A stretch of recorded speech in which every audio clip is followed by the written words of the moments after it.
Hello guys, আসসালামু আলাইকুম। সবাই কেমন আছেন? আশা করি অনেক ভালো আছি। ঈদের দিন যাইতেছি আমার বোনের বাড়িতে বিকালবেলা। ওই বাড়ির যে শুনি যে নাসরুদ্দিন পাটোয়ারি রয়েছে, এরপরে জানতে পারলাম নাসরুদ্দিন পাটোয়ারি আমার তালতো ভাই। নাসরুদ্দিনের পাটোয়ারির বাড়ি হচ্ছে রঘুরামপুর পাটোয়ারি বাড়ি। তো অনেক জায়গা থেকে আসছে, তার সাথে ছবি তুলতেছে।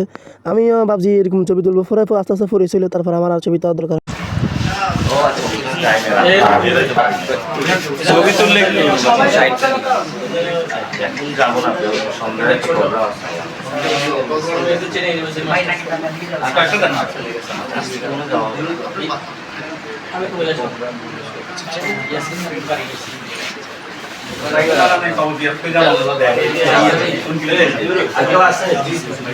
আচ্ছা একটু দ্রুত ভাই একটু থাকে রাস্তার মধ্যে পড়ে থাকে, ওইখানে রাস্তার মধ্যে পড়ে থাকা সম্ভব না, পুলিশ এসে হলো জেলে নিয়ে যায়।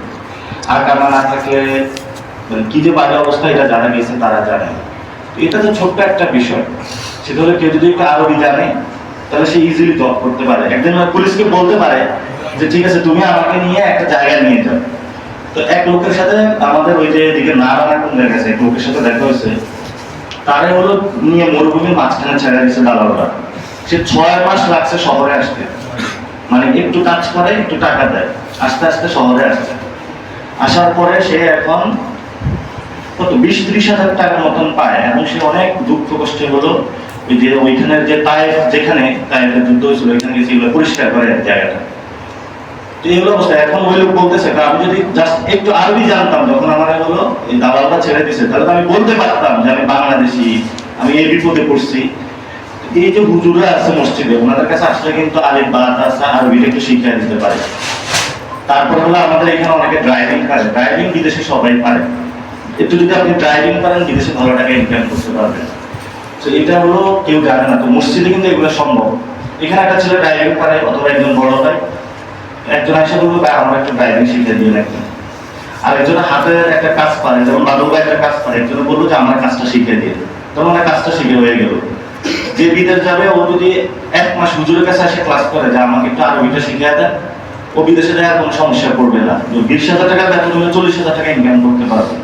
এটা যারা বিদেশ গেছে সবাইকে জিজ্ঞেস করে নেয়। এখন তো আমাদের বিদেশের সম্পদ আছে, আর অনেকে গার্মেন্টসে কাজ করে, যারা গার্মেন্টসে কাজ করে ওরা জানে কিভাবে কি কত কষ্ট করতে হয়। সারা রাত আপনি জাগনা থাকেন না থাকেন, দিনে কিন্তু আপনার ডিউটি করতে হবে, তো অনেক কষ্ট কাজ করা। এখন এলাকায় আসলে হয়তো ঈদের সময় দেখেন যে ছেলে ইনকাম করে পাঠাইছে, কিন্তু বিদেশে দেশে ইনকাম করাটা অনেক কষ্ট, যেটা হলো আমাদের সিনিয়র সিটিজেনরা এখন বুঝে না যে আমাদের জীবন এত কষ্ট, যে আমাদের জীবন এই কষ্টটা হয় আমাদের এই সামাজিকভাবে নিরাপত্তা না থাকার কারণে, অর্থাৎ একজন একজনকে শিক্ষিত না করার কারণে। আমরা আশা করবো যে মসজিদ ভিত্তিক ব্যবসা, আপনি মন্দিরে, কেউ তো মন্দিরে গেছেন, এখানে অনেকে মন্দিরে কিন্তু একটা পুকুর থাকে, কিছু গাছ থাকে। এই যে মসজিদের আশপাশে যদি আমরা গাছ লাগাইতে পারি, একটা আম গাছ থাকে, লিচু গাছ থাকে, তাহলে একটা ফল দেবে একটা সময়। তারপরে হলো এই যে এখানে বাচ্চাদের যদি একটা কিডস জোন থাকে, তাহলে বাচ্চারা কিন্তু মসজিদে আসলে ওইখানে থাকতে পারবে, কারণ সে এখন না মসজিদে দেখলে পরবর্তীতে শিখবে। তারপরে মসজিদে যদি ফার্মেসি থাকে, ধরেন এখন যদি এখানে কারোর উপর একটা ইট পড়ে, ওনারা বাংলাদেশ বাজারে নিতে নিতে হলো ওনার হলো রক্ত অনেক বের হয়ে যাবে, তাহলে এই জায়গায় চেক করে দেখেন একটা ফার্স্ট এড নাই, মানে ইনস্ট্যান্ট একটা ব্যান্ডেজ দেওয়া বা একটু মুড়িয়ে দেওয়া, এটা সিস্টেম নাই। তারপরে মসজিদে কারেন্ট আছে, যদি এখন আগুন লাগে একটা ফায়ার এক্সটিংগুইশার নাই। এই কাজগুলো হলো বিভিন্ন জায়গায় হলো আমরা নিয়ে যাচ্ছি, কথা বলতেছি, এটা আপনাদেরকেও বললাম কারণ আপনাদেরও তো সবার এটা লাগবে।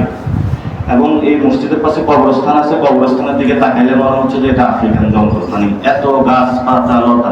তো আমাদের ইয়াং জেনারেশনটা যদি আমরা একদিন নামি যে এটা একদিন পরিষ্কার করে বলবো, মানে 1 ঘন্টা লাগবে মনে হয়। এই কাজগুলো আমরা বিভিন্ন জায়গায় বলতেছি। আর মসজিদের উন্নয়নের জন্য ঠিক আছে ইনশাআল্লাহ আমি কারোর সাথে কথা বলবো, যাতে হলো এখানে কোনোভাবে এটা খুবই ভালোভাবে করা যায়। আপনারা দোয়া করবেন, আপনাদের সন্তানদেরকে এই জায়গাগুলো বলবেন। আমি শুধু এই মসজিদে না, পুরো বাংলাদেশে যাচ্ছি, বিদেশেও যাচ্ছি কথাগুলো বলার জন্য। আমাদের মসজিদ ভিত্তিক সোসাইটি